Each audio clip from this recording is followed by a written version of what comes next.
This is Michael Chowden, and you're listening to Gallifrey Public Radio.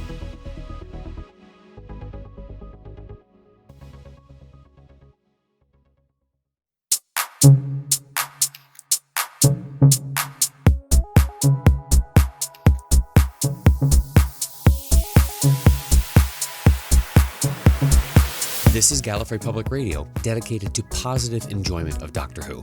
We travel through classic and new episodes, explore the extended universe, and play a few games from time to time.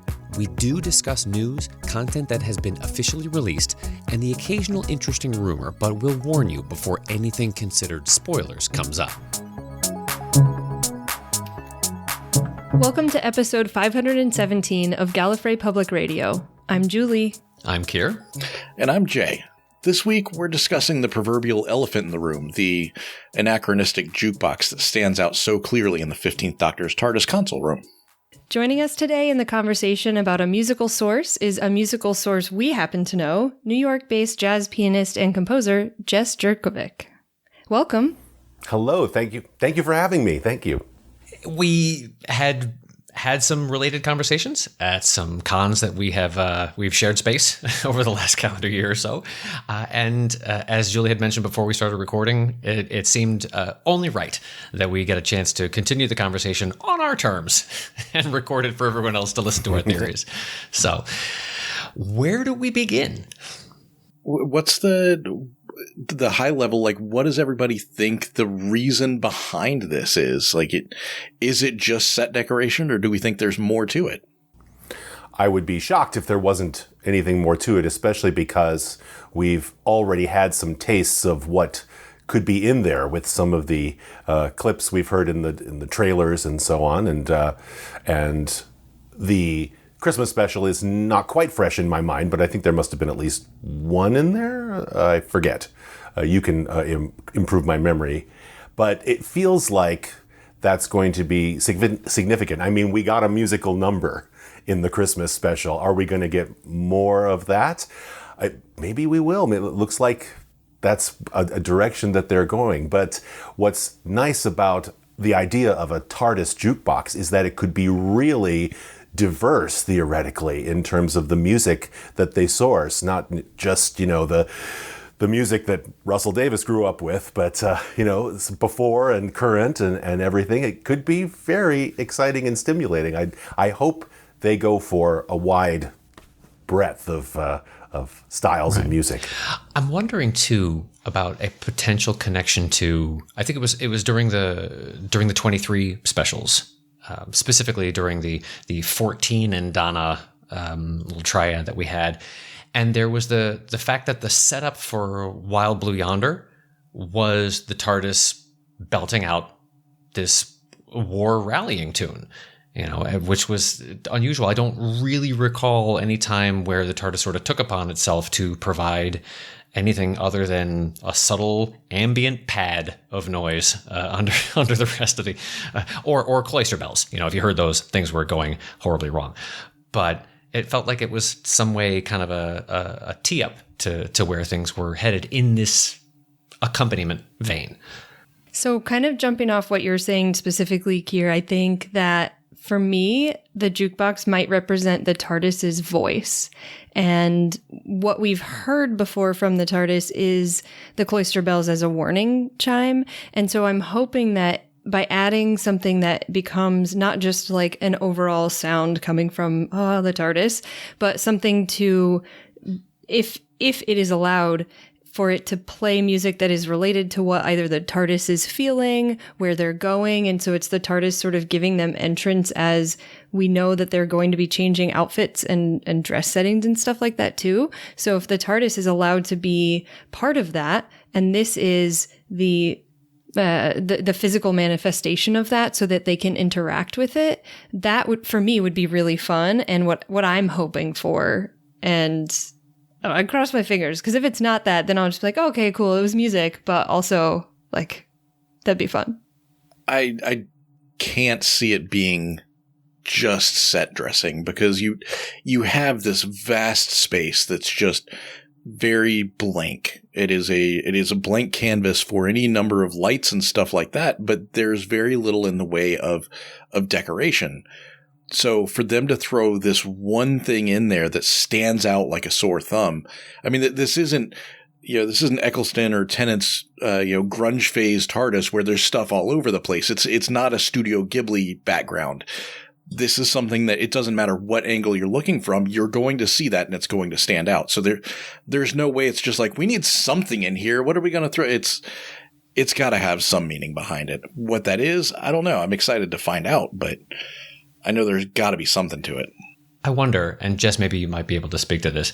What would the acoustics of a completely spherical space be? That's got to be like the Oval Office gone horribly awry. Boy, I don't know if I can speak authoritatively on acoustics, but it depends on where the jukebox's speakers are, and I'm assuming there'd be, more than one. The Bluetooth has got to be really strong in there. Yeah. Got to be great. At the very least, duodecaphonic sound. I was just watching The Sunmakers, and so that line is fresh in my mind. Surely something like that. But it's sort of round and curved, right? Mm-hmm. So that would probably help. There's a corridor in Grand Central Terminal where if you stand at one corner and speak just at a very normal tone of voice, the person at the other corner can hear you clear as day, even though they are about 30 feet away from you. Mm-hmm. So it could be that such a shape is very conducive to music, and maybe hopefully, I'm assuming that the TARDIS would not have any dead spots. I think the TARDIS is pretty sophisticated acoustically, so right. I think that's a perhaps maybe they even considered that they wanted a shape to take advantage of, or at least a sense of acoustics, right? In the amphitheater shell. Yeah. Mm-hmm. Mm-hmm. And I feel like even if something's slightly off, the little round things would just like slightly shift and automatically adjust to keep the sound just going and going with the acoustics of it. Just like long tail forever. Decay. Yeah. Yeah. We never let off the pedal of the piano. We just hold it and hold forever. That's true. When it first showed up, I think we were all theorizing that it was going to be, maybe this is just the beginning and it's going to start picking up other elements, right? There's going to be the jukebox one week and then it was going to be another thing in another episode and so on. I'm not really sure if that's going to play out because there's something endearing about this one odd, brilliantly colored and dynamic, because it's an old Wurlitzer, so it's the one that has, like, from the late 50s, where it has the bubbles that run up the glass tubes up the side. So it's a dynamic piece in many regards. You get to see the armature inside when records are flipping and so on. So it's this lovely piece of business in the middle of an Apple store, as some of our friends have coined the new TARDIS interior. Yeah. So I had not heard that. Yeah. That is now, I can't unhear that. Credit to Will. That's all you're going to see. Yeah. True. It could be the new series version of a hat stand, which was a perennial background object in the old series TARDIS. Could be going for that. But as we were saying, I don't think it's going to be just something quaint in the background. It would. Well, I mean, if you're thinking like lore-wise, it's the TARDIS has created this interior and included the jukebox, so maybe it is exactly like Julie was saying. It's like the TARDIS wants to be able to weigh in on things. It's like, hey, I played the Wild Blue Yonder, and that got your attention. Maybe I can say other things. Yeah, as you were thinking, as you were saying that, Jay, I was sort of thinking about what you were saying, Julie, is that it could be like almost setting the stage for the characters as to where they're going to go. It's going to, prepare them in a way by giving them the right piece of music for what they are, where they are about to go, and perhaps what adventure they're going to go. Just another feature of the TARDIS's telepathic circuits. That's true. Yeah. it's always had a sense of where the Doctor needs to be. And so this is just the way of placing that and giving them an entrance, I guess, for lack of kind of a better way. Setting the tone. Literally setting the tone. Yeah. I like it.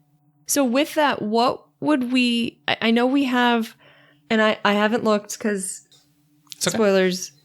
I know we have titles, and I know we have some sense of some outfits and costumes, but either because of that or outside of that, what would we hope or wish to hear in relation to the season coming up?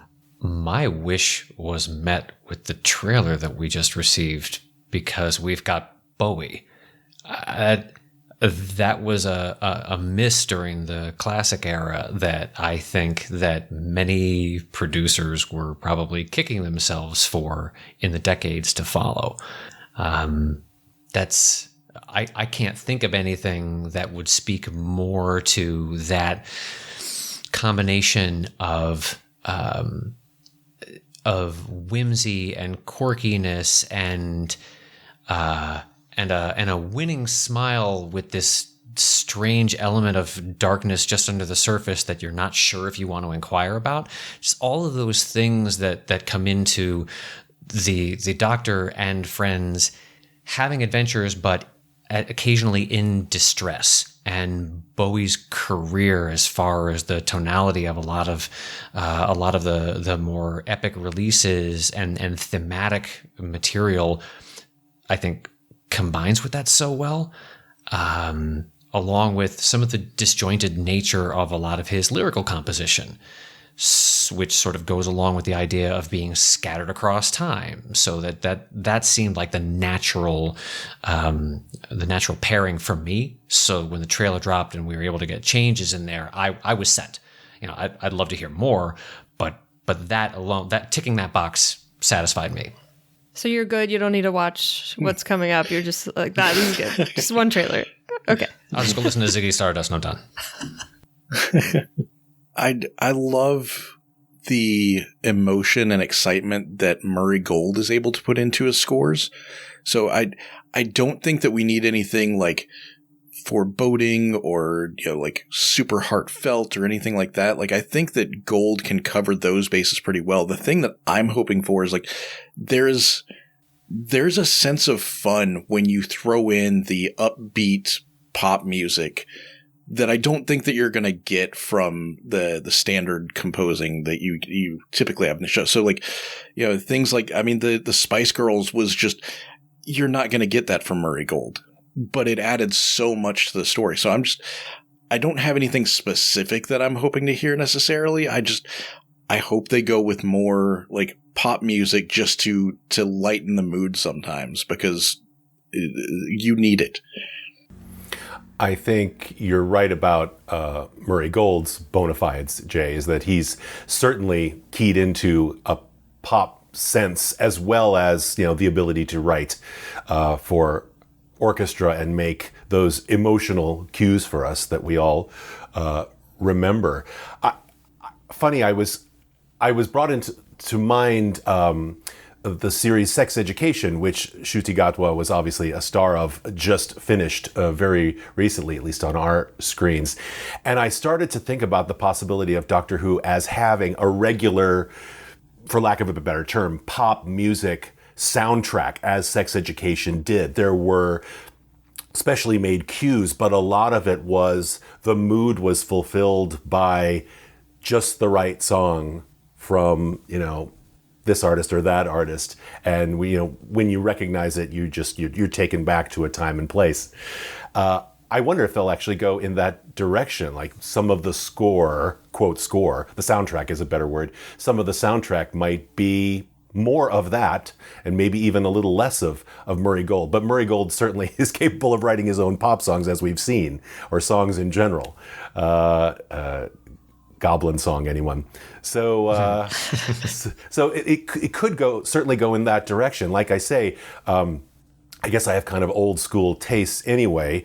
So Bowie's great for me, but I grew up kind of on the three S's: Sting, Steely Dan, and Stevie Wonder.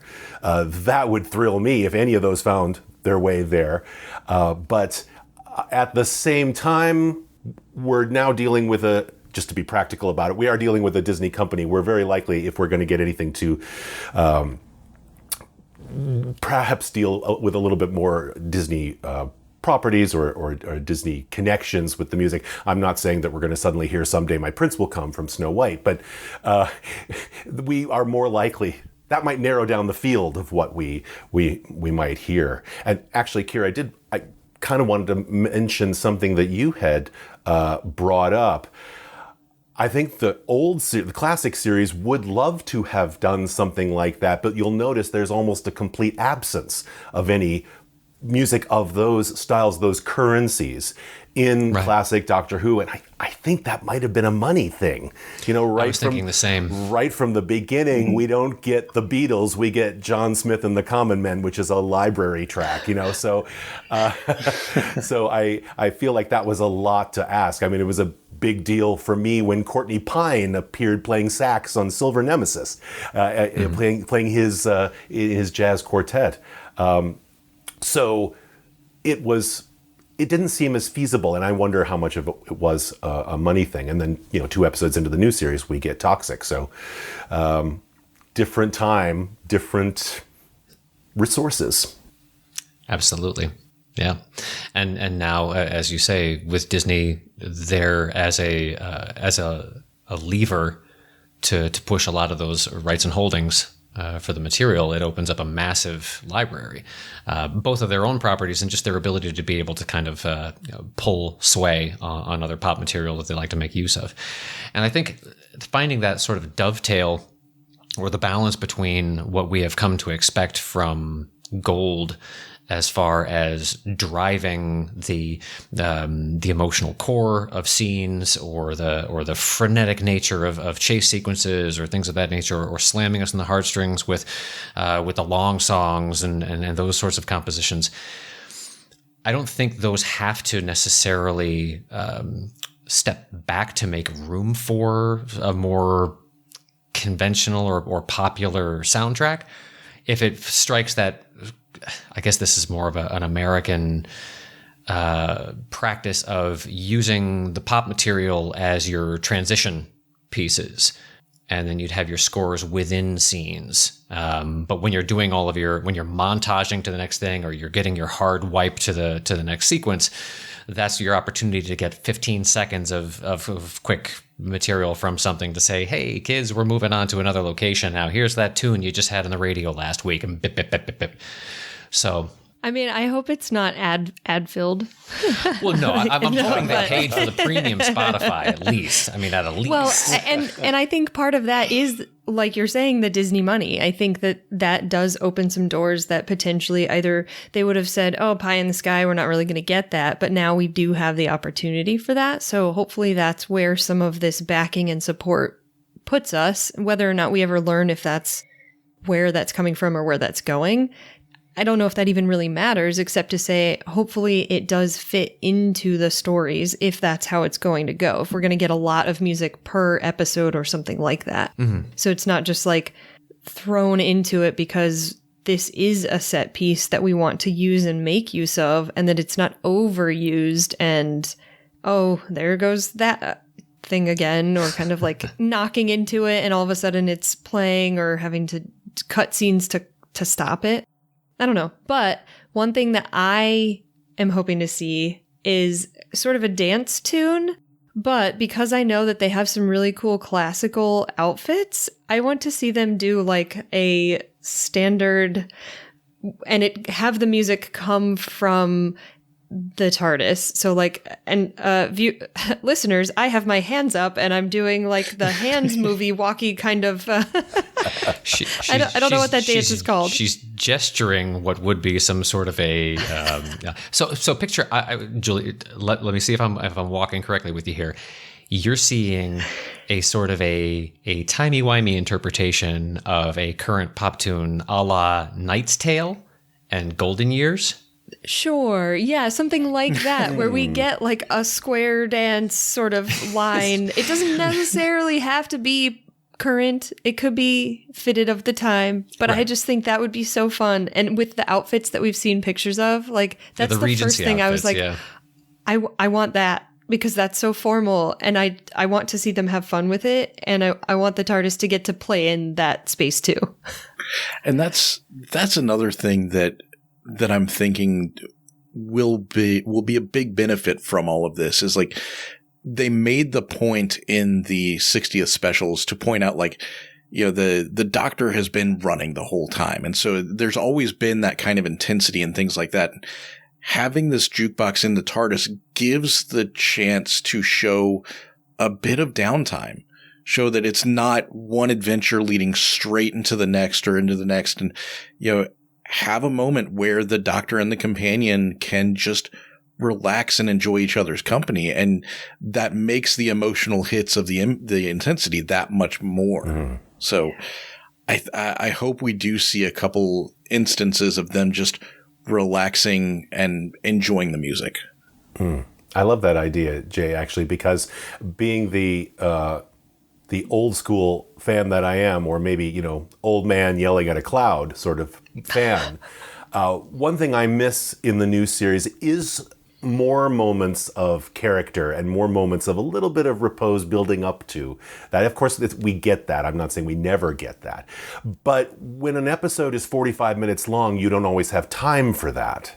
And so everything goes at such a pace that those moments, when you get them, really are refreshing. So I agree. I hope that's exactly what they do.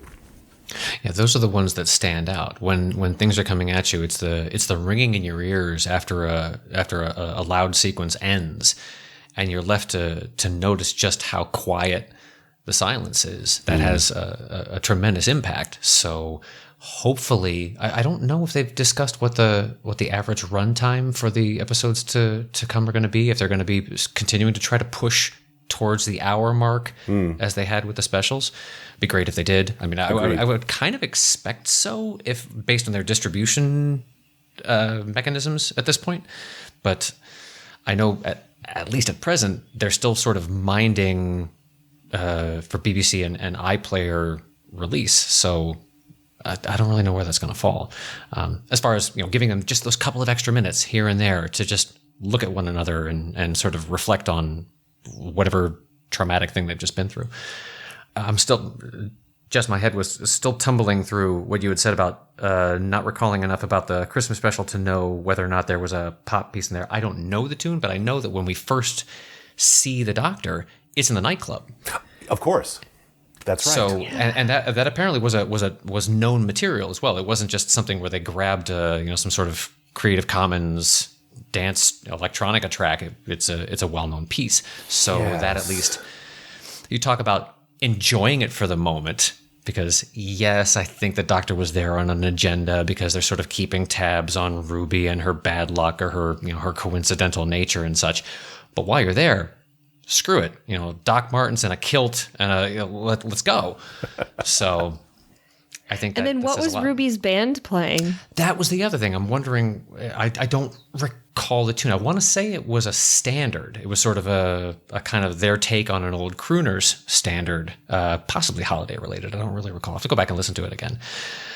But yeah, that makes me wonder. So try to put this together. We've got Ruby's band. We've got the Goblin song. We know we've got Jinx Monsoon coming in for this, playing a character that is apparently bedecked in measures and staffs and such. We've got the all but known that we're going to have crossing paths with the Beatles at some point. To what end, I'm not sure. And what looks like a big ensemble dance number coming in at one point, whether that is part of maybe they were filming something and we're seeing the play within the play, or maybe something is happening that's causing the public to suddenly break into song a la classic musical. I don't know about that. But what is the connection between this and the jukebox and these elements of music that are starting to become more and more prominent just in increasing frequency and fashion? What's the theme? What are they trying to? What is Russell doing? What is he doing? creating joy. That's not it. He's a craftsman. He's got an angle. He lives and dies by angles. I can't help but think, just given the way that the trailer frames things, that there is going to be not necessarily a tragedy, but some big emotional hit after the interaction with the Beatles and stuff like that. And I wouldn't be surprised if they don't start sprinkling in music through the first ones, and then like as you lead into some of the later episodes, you realize that it has much more of a presence, that there is something nefarious going on, and it centers around music, or it uses music to some end, and it becomes much more of a plot point instead of just setting the scene. And then it could lead all the way up to some of these scenes we've seen in the trailer of Ruby with the music and stuff. It's like I think it's going to play a much bigger part than we are meant to understand at the beginning. Nothing he does, nothing he puts in there is simply just set dressing. Nothing is incidental. It all seems to have significance. He works on too many concurrent levels to put things in just for the sake of filling space. That's a really tough question for me to answer. All I would say is the first thing that came to mind when you reminded me of the club scene is that maybe we're going to have a TARDIS as a club. Maybe there's going to be moments where they're just dancing for a bit. I don't know. But if the first view we see of the 15th Doctor is at the club, I don't know, maybe that's going to be part of his home in the TARDIS too. Otherwise, all I could guess at is, well, music is a universal language. Maybe we'll see it in some way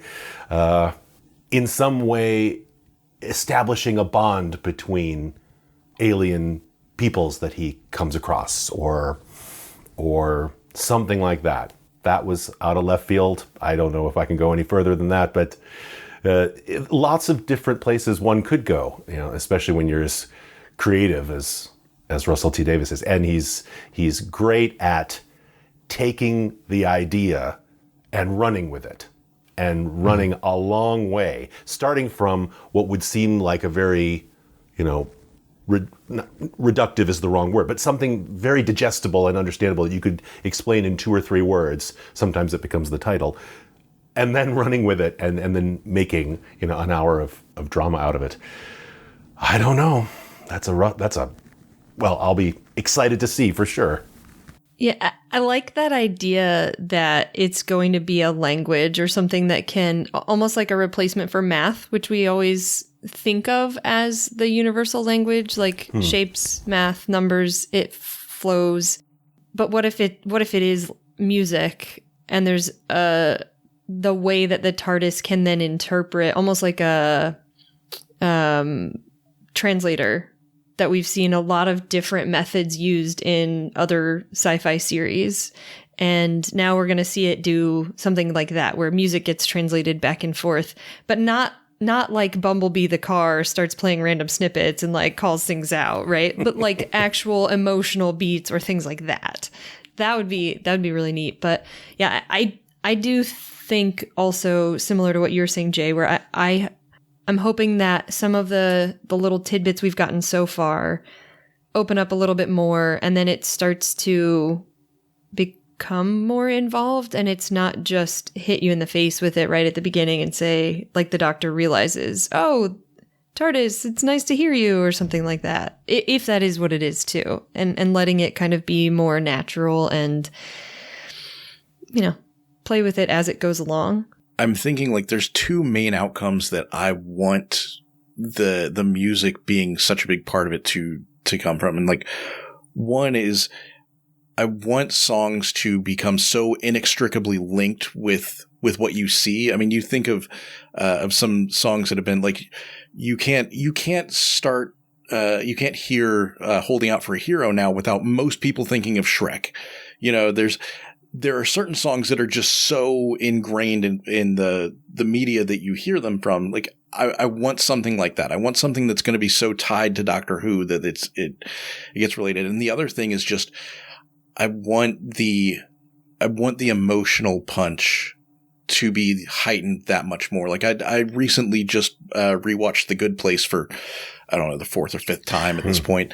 And like in the finale, there's a song that they play that just the first note of the piano broke me because I knew what was coming. And it was literally just the one. And that's the kind of thing I'm hoping that they're trying to put behind this. Which I think we've seen from Murray before. And I think I always think of Vincent and the Doctor.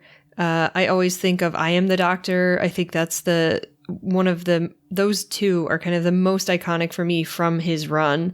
There are others, of course, but in my mind, if I hear those, I'm like, oh, I stop everything I'm doing and I can't play it while I'm working. Like I have to have music on, but I can't play those because I will just not work. And I will sometimes just sit in that moment and it gets dusty and I'm like, oh, okay, I guess I gotta work again. It's fine. And I don't want that every single moment, but I do think that is one thing that, because Murray Gold is so good at that and finding those places, I want the jukebox to allow some of that to come into it and not just overtake his music either. Mm-hmm.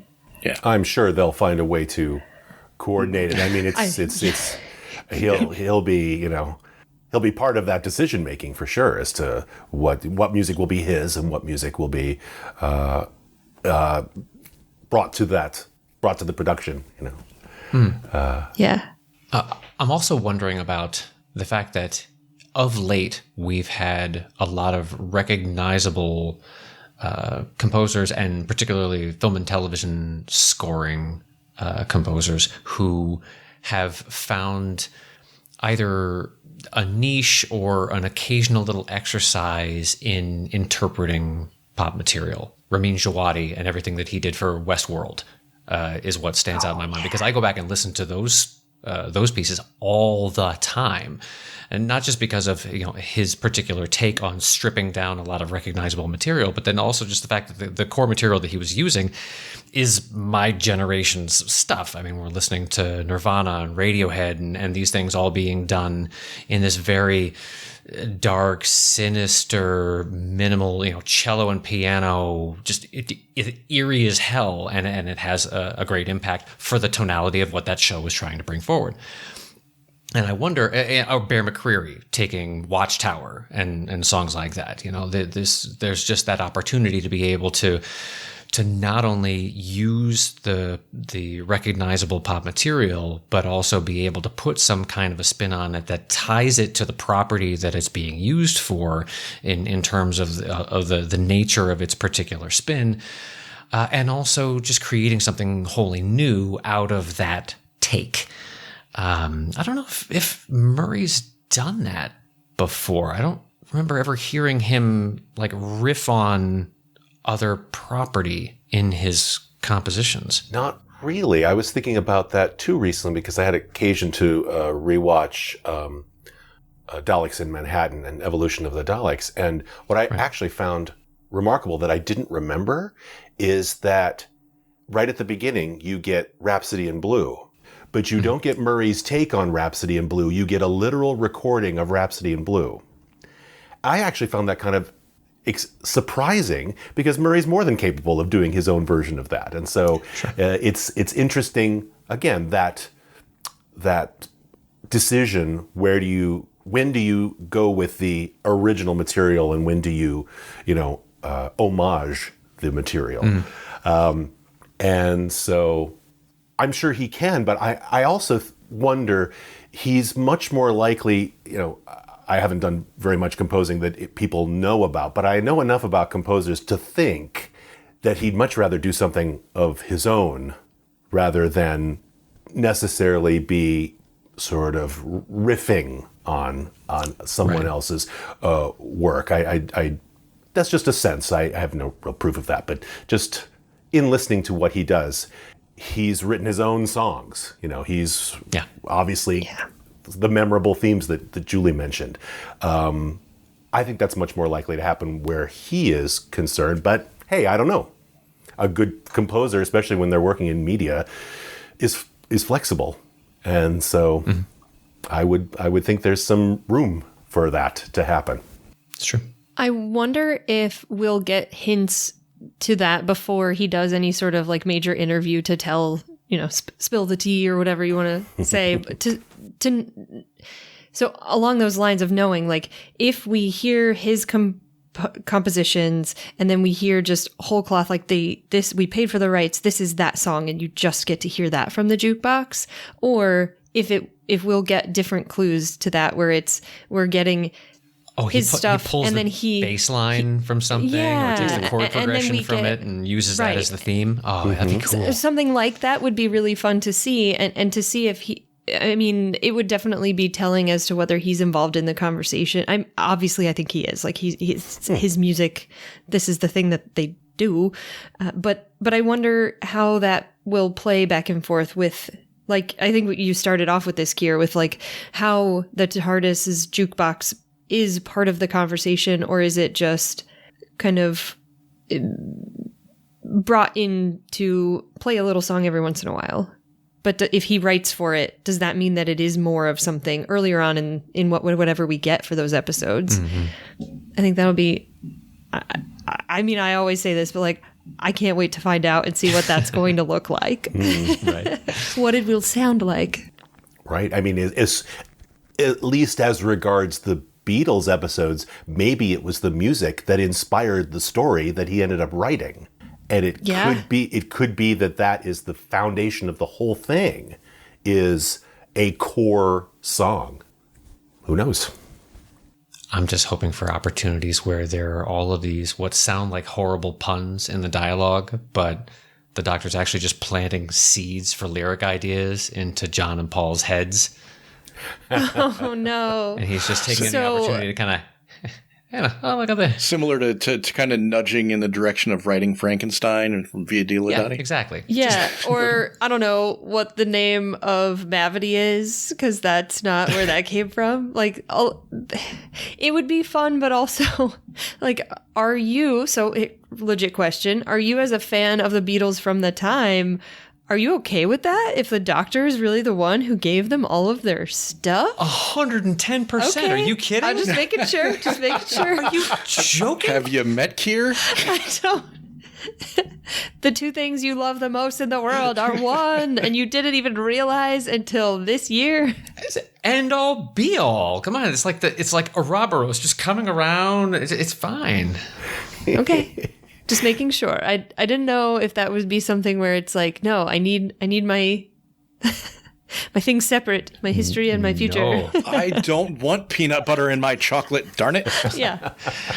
I don't want my peanut butter and my chocolate to come in two separate containers. I'd be much happier if they were just in one. Just put them in the jar at once. That's all. I feel like they make that, and it did not hold up to that idea, though. Don't look in the closet. There's like 4 cases of that stuff in there.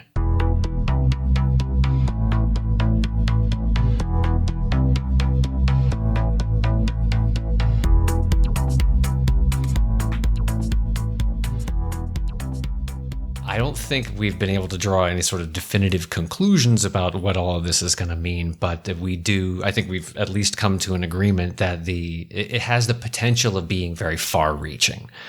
We're coming from the mind of someone who took the quiet beating of drums and used that as something that you can find other Whovians in a room with just 2 fingers and a desk.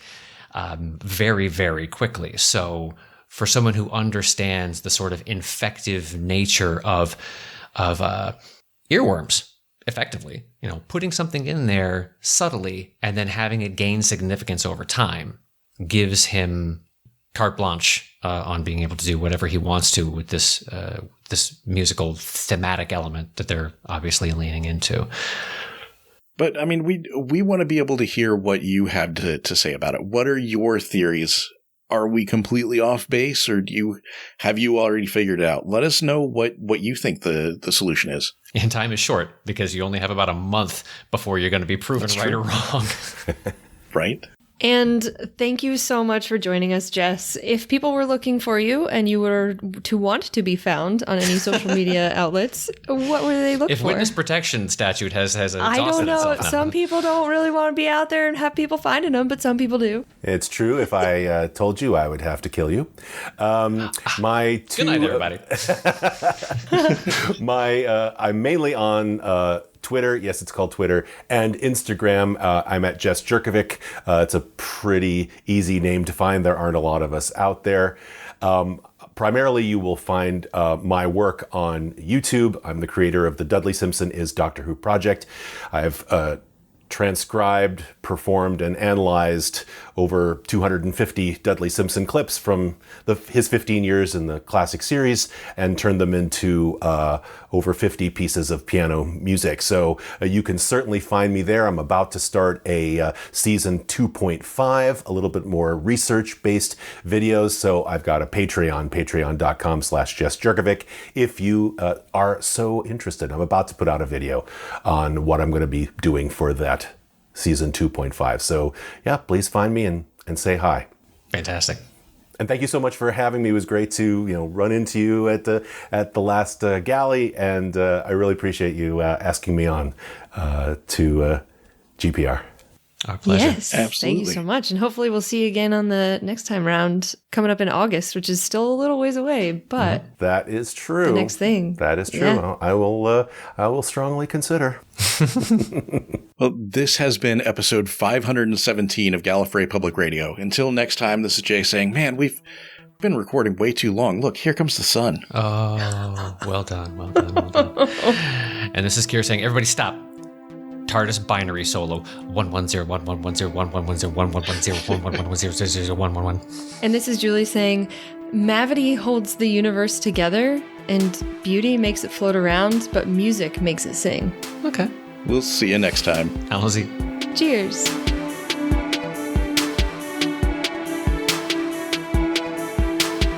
Thanks for listening to Gallifrey Public Radio. As a fan-run podcast, your thoughts and opinions are part of the conversation. Leave us a comment or review on your preferred podcast app, find us on social media to message us, or visit GallifreyPublicRadio.com for email and voicemail contacts. We'll see you out there in time and space.